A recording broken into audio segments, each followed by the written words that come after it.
So, everyone's running away. I think Kate's only filming to about here, is that right? Correct. So the pine plantations here are the first stuff that we're going to talk about, and the road behind we'll talk about in a second. So these pine plantations are managed by HVP, obviously managed for timber production, and you can't go in without an induction pass or permit if we read the sign. Obviously, production of pine is a big thing in this area. HVP have plantations from here right down to, well, they have it all across the state really. These areas represent a huge amount of fuel, and they represent quite a challenge when you're doing fire management or firefighting. So you wouldn't send firefighters in a major fire into the pine plantation because the risk to life is just too high. So we don't want to send firefighters into an unsafe environment. So that's why you'll often see very wide roads around plantations. This is the main route going in and out, but also it provides an opportunity for safe firefighting around them. Pines, compared to eucalypts, do have the benefit that they don't produce a lot of embers and they don't do long distance spotting. So generally you can safely fight from the edge of the plantation, just not within the plantation, generally. And listen to your boss if you're doing firefighting, not listen to me about that. So, but on a bad day, these things, because they are ceiling to floor fuels, they'll either have very low understory burns or they'll have complete involvement of the trees. So it looks spectacular and is quite dangerous. So in terms of managing fire for this area, the plantations themselves are one of the more difficult ones and probably a silly place to start for us, because not only is the asset the risk, it's also an asset at risk, if that makes sense. So we value the timber here, but it's also what creates risk downstream for the township and those sorts of things. And as you would have seen driving in, it's quite extensive coming in so far. For those of you watching at home, the last kilometre or so has been pines, and it stretches a number of kilometres to the north up through Snake Valley. And again, for those in the car, you'll see that it stretches a long way to the northwest as well. If you're playing at home, you can look on Google Maps and get the same experience. And it's the mixture of pines in amongst the native forest that is probably the concern for the residents here, and we'll talk to Helena in a second about that. But because these pines do spread through cockatoos taking the pine cones and dropping them, they change the structure of the fuels, which we'll see at the next stop, and create concerns for residents there. So we'll talk about that when we're down there. So what you would be doing if you're doing the plan for Linton Township is you would definitely be engaging with HVP here and understanding what their fire plans are and how they might work with other agencies to do fire management. So we can see, looking up here, one of the big things that they've done here for HVP is they've actually put a buffer with the road. So the concern was a fire coming through, blocking this road, which is the main road from Smythesdale and Ballarat in and out of Linton. There is another road to the south of Linton. So people escaping from Linton are more likely to go this way because Ballarat's close, but it's potentially putting them in the way of the fire. And only one tree across the road would actually block that and create a fair bit of chaos, because people would be coming up here and then having to turn around and drive back and wasting time.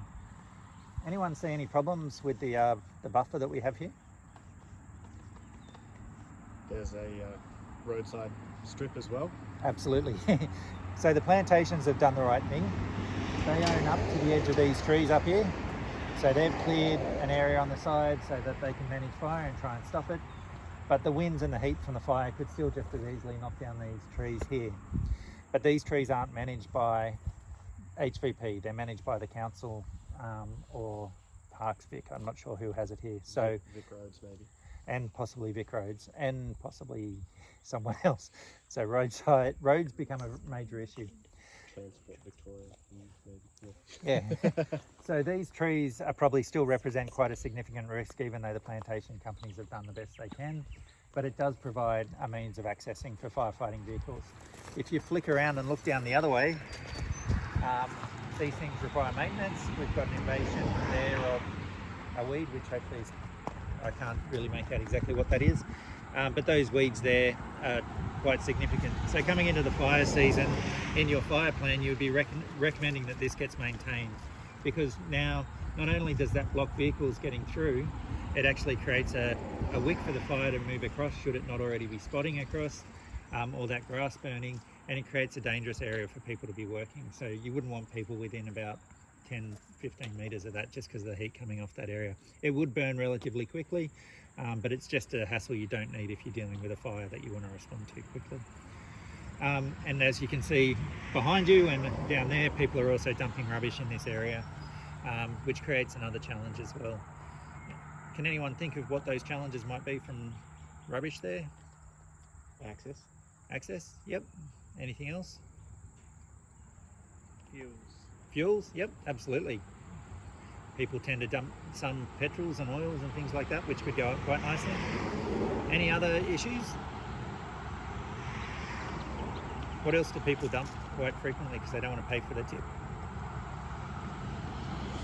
Sorry? Tyres is one, yep. Mattresses, all things that burn quite nicely. They also have fairly toxic smoke. So if you don't know what rubbish is around or what's likely to be burning, you could be putting your suppression crews in a lot of danger because they have to be out here breathing the smoke. And the other one is asbestos. Sadly, people still dump asbestos because they don't want to pay the fees to get rid of it because it is quite expensive. So you've got to be aware of the rubbish that's around.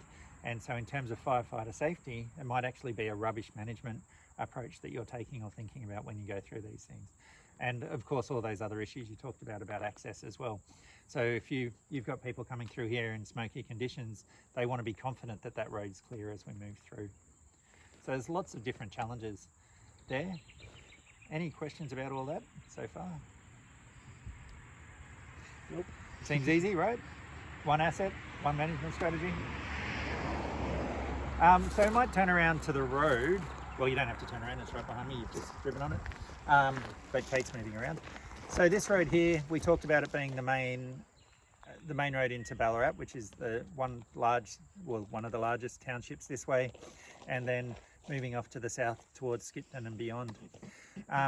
One of the things you need to do is, when you're talking to communities, is we've got fire danger rating systems which have evacuations as part of it.